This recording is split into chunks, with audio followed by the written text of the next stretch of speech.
Bu xonadonga kelin bo'lib tushganimga endigina 6 oy bo'ldi. Musiqa erim uzoqda. U bilan to'yimizdan keyin 3 oygina yashash nasib etdi.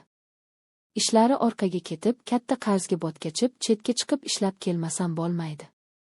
Sen onam va akam bilan turib tur deb yo'lga otlandi.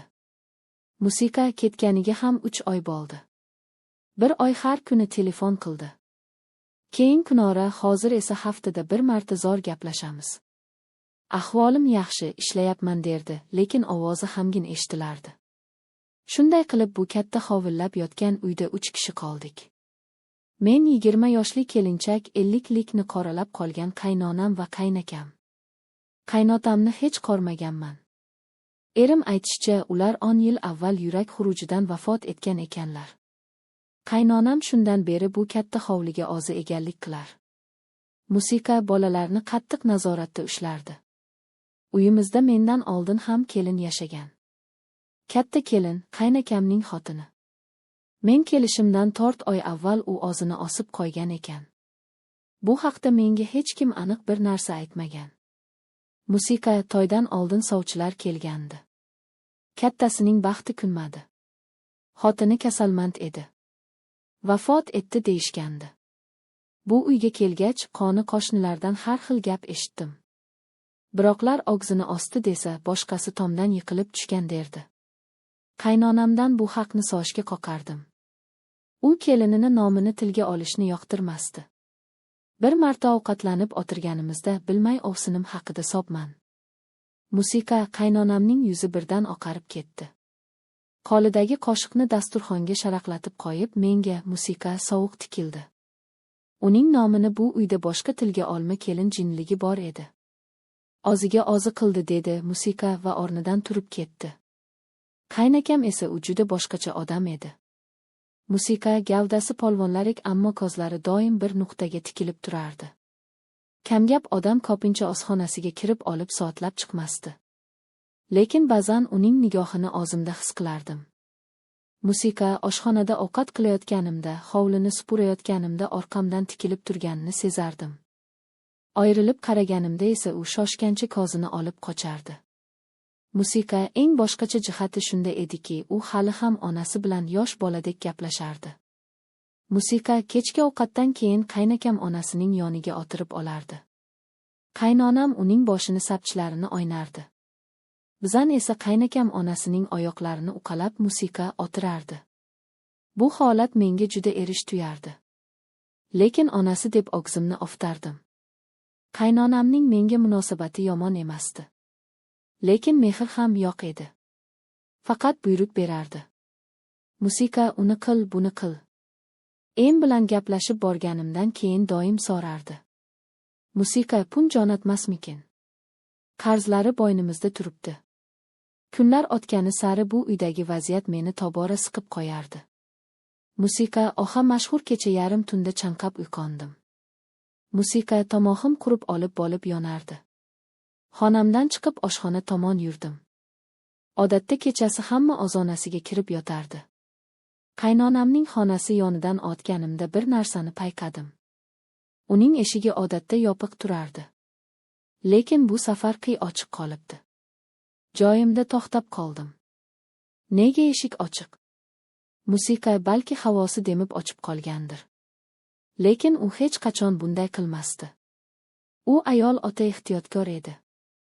Qandaydir bir yovuz kuch meni eshik tomonga tortayotgandek edi. Yuragim ko'p urardi. Musiqa men sekin eshikka yaqinlashdim. Ichkaridan ovoz kelardi. Past pichirlagan ovoz. Yo'q, bu oddiy pichir-pichir emasdi.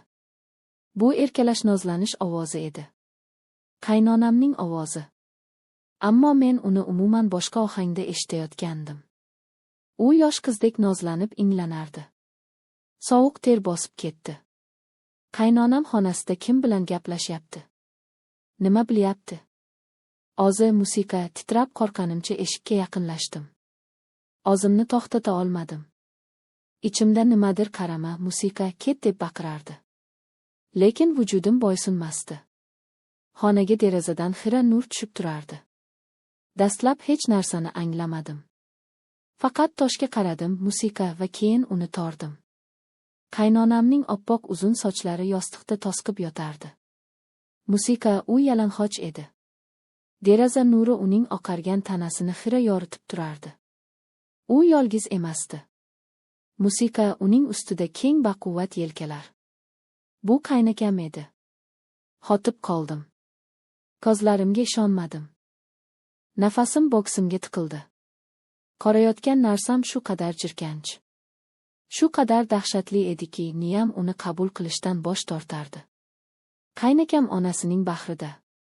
Qaynonam esa uning yelkasidan mahkam quchoqlab olgandi. Oxa paytda niyamga bir fikr chaqmoqdek urildi. Katta kelin, ofsinim. U jinniga aylanmagan. Musiqa, u bekorga og'zini osmagan. U ham buni ko'rgan.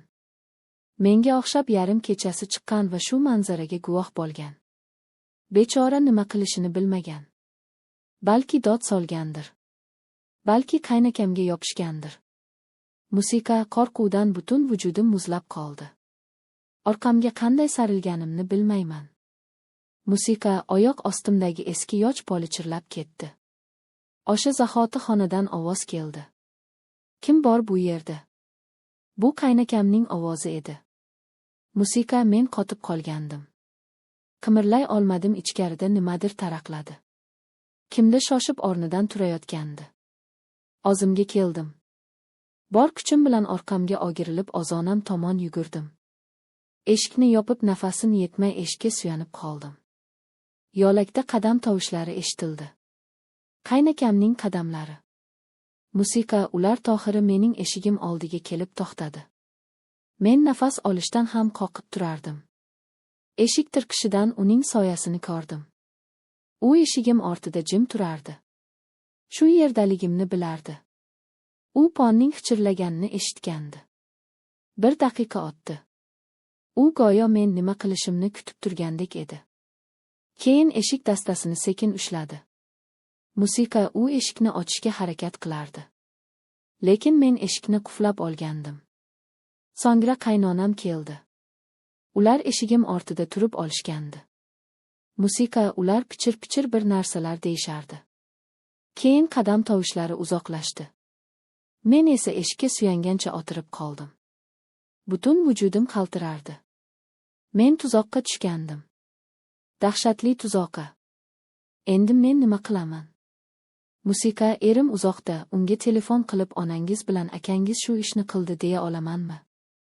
U menga ishonadimi yoki meni ham aqldan ozganga chiqarishadimi? Musiqa,